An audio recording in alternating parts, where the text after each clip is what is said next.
నమస్కారం తెలంగాణ ప్రజలకు. నేను మీ బక్కా జడ్సన్.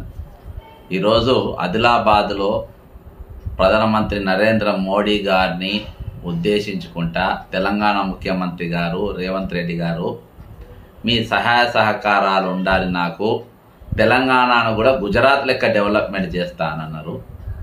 ఇదివరకు ఎన్ని మాటల్లో లూజ్ టాక్ చేసినా కానీ నేను ఎక్కడ కూడా స్పందించలే. కానీ గుజరాత్ ఇన్ఛార్జ్గా నేను పనిచేసిన కాబట్టి గుజరాత్లో ఉన్నటువంటి పరిస్థితులు ఏందో నాకు పూర్తిగా తెలుసు.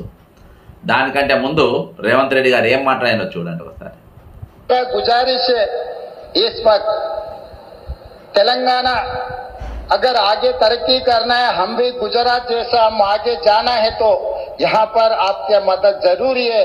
अगर आपका जो सोच है 5 ट्रिलियन इकोनॉमी हम गुजारिश है. రేవంత్ రెడ్డి గారు, ఈరోజు మనకేమైనా అవగాహన ఉంటే అవగాహన పెట్టుకొని మీరు మాట్లాడండి, లేకుంటే వదిలేసేయండి. కానీ తెలియకున్నా తెలిసినట్టుగా మాట్లాడు. మీరు గుజరాత్ మోడల్ అంటే గుజరాత్లో 2000 మంది నూచబోసకొచ్చిండ్రు. అక్కడ ఆ మోడల్ మనం చేయబోయేది. ఈరోజు ఒక సెక్షన్ ఆఫ్ పబ్లిక్ను, ముఖ్యంగా మైనారిటీస్ని కానీ, దళితులను కానీ, ఆదివాసులను కానీ ఆడ హీనంగా చూస్తారు వాళ్ళు. అదా మన మోడల్? బిల్గిస్ బానును రేప్ చేసినట్టు కేసులా అక్కడ వాళ్ళు విడుదల చేస్తే పటాకులు కాల్చిండ్రు. అదా మన మోడల్? ఏ మోడల్ మనం చేయబోతున్నాం? నేను అక్కడ సూరత్లా, బరోడాలా, నీజల్, మహువా, ప్యారా దాదాపు ఒక 7 అసెంబ్లీలో నేను ఎన్నికలకు 2017లో పనిచేసిన. ఆడ పరిస్థితి ఏందో నాకు తెలుసు. ఈరోజు మొత్తం అక్కడ గుజరాత్లో ఉన్న వాళ్ళు మాట్లాడతారు. ఒక్క నిమిషం ఈ బాబు ఏం చెప్తుండో వినండి ఒకసారి. केजरीवाल बेस्ट है, एक इंजीनियर है, पढ़ा लिखा है, और दिल्ली का जनता, भारत का जनता. वो मोदी जी भी तो बोलते ना गुजरात के विकास के मॉडल पे तो प्रधानमंत्री बने ना वो. सर गुजरात में कोई ऐसा मॉडल नहीं है. आप वो सब मीडिया. सर मैं एक एडवर्टाइज कंपनी से हूँ, मुझे पता है. डेविड ओगेलवी एक लंदन बेस्ड कंपनी है, वो उसका ऐड करते हैं. ये 200-300 करोड़ का ऐड जाता है. मैंने ओगेलवी में जॉब किया है और मुझे मालूम है कि ये ओगेलवी हर हर मोदी घर घर मोदी, ये इसका पंच लाइन देने के लिए करोड़ रुपए इन्वेस्ट मोदी ने किया इस पे. तो सर ये सब एडवर्टाइजमेंट पे, पेपर पे दिख रहा है, ऐसे ग्राउंड लेवल पे कहीं कुछ नहीं दिख रहा है. तो आप सब देखोगे अगर ऐसे ही चलता रहा, जीडीपी देखिए हमारा कितना डाउन हो गया है नीचे, फिर भी हम कह रहे हैं मोदी मोदी मोदी. मतलब क्या हो गया पब्लिक को? कुछ नहीं है. हम लोग जॉब से जा रहे हैं, नोटिस आ रही है कि भाई नहीं है, सैलरी वहीं डाउन पड़ा हुआ है, फिर भी हम मोदी मोदी. क्यों?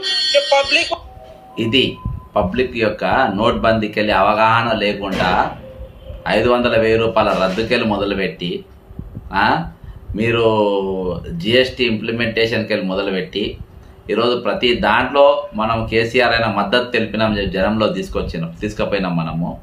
ఈరోజు అగ్ని అనేది తీసుకొని వచ్చి యువతను మిలిటరీ జాయినింగ్లో ఏ విధంగా ఆయన ఆంక్షలు పెట్టిందనేది మనం చూస్తే, ఈరోజు ఆర్ఆర్బి లేదు, మన ఏది బిఎస్ఆర్బి లేదు, ఎస్ఎస్సి లేదు. ఈరోజు అసలు ఎంప్లాయ్మెంట్ లేదు. ఎంప్లాయ్మెంట్ మాట్లాడితే పకోడీ అమ్ముకోమంటాడు. ఈరోజు 15 కోట్ల ప్రతి ఇంటికి 15 లక్షల రూపాయలు అన్నాడు. ఎన్నో వాగ్దానాలు ఇచ్చిన పోయింది. ఈరోజు మనము గుజరాత్ మోడల్ అని అంటే ఈరోజు చాలా పెద్ద పొరపాటు మీరు చేసిండ్రు రేవంత్ రెడ్డి గారు. చాలా తప్పు మాట్లాడినారు, చాలా తప్పు మాట్లాడారు. మీరు ప్రిపేర్ కాండి. మీరు ఎక్కడికైనా స్పీచ్కి పోతే ఏది పడితే అది మాట్లాడకండి, ప్రిపేర్ కాండి. నిన్న కూడా శ్రీధర్ బాబు గారిని మీరు మేనేజ్మెంట్ కోటా అన్నాడు, తర్వాత కరెక్ట్ చేంజ్ చేసుకోనికి ప్రయత్నం చేసింది. ఈరోజు మేనేజ్మెంట్ కోటా ఆయన అయితే మీదే కోటా కూడా చెప్పాల్సి వస్తుంది మరి. కాబట్టి మీరు ఒక ముఖ్యమంత్రి, మీ స్టాండర్డ్ మెయింటైన్ చేయండి. మీ భాషలో కానీ, మీ వ్యవహార శైలి కానీ, మీ గవర్నెన్స్లో కానీ ఒక స్టాండర్డ్ మెయింటైన్ చేయండి. చిల్లరగా మాట్లాడకండి. నరేంద్ర మోడీ అనేటోడు అట్టర్ ఫ్లాప్ ప్రధానమంత్రి, మేనేజ్ చేసి బతుకుతుండు. అర్థమైందా? కేవలము సాఫ్రనైజేషన్ ఆఫ్ పాలిటిక్స్, క్యాపిటలైజేషన్స్ దగ్గర పెట్టుకొని ఈ రెండింటి మధ్యలో ఆయన నడుస్తుండు. ఈరోజు మొత్తం మోసపూరితంగా నడుస్తుంది. ఈరోజు భారత జాతీయ కాంగ్రెస్ పార్టీ అధ్యక్షునిగా నువ్వు ఉండి, ఒక ముఖ్యమంత్రిగా నువ్వు ఉండి, ఈరోజు ఆ వేదిక పైన ఉన్నప్పుడు నువ్వు అడిగేది ఉండే 2014 విభజన చట్టంలో ఉన్న కాజీపేట్ కోచ్ ఫ్యాక్టరీ ఏమైందని అడిగేది ఉండే, బయ్యారం ఉక్కు ఫ్యాక్టరీ ఏమైందని అడిగేది ఉండే, గిరిజన యూనివర్సిటీ ఏమైందని అడిగేది ఉండే, పక్క రాష్ట్రానికి నీవు ప్రత్యేక హోదా ఇస్తా అదేమైందని అడిగేది ఉండే.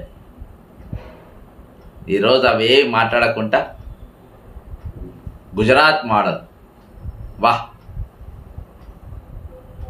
అందుకని నేను ఇలాంటి ఇంకా చాలా చాలా మనం చూడబోతామని చెప్పేసి నేను 1వ తారీఖు రోజే చెప్పిన.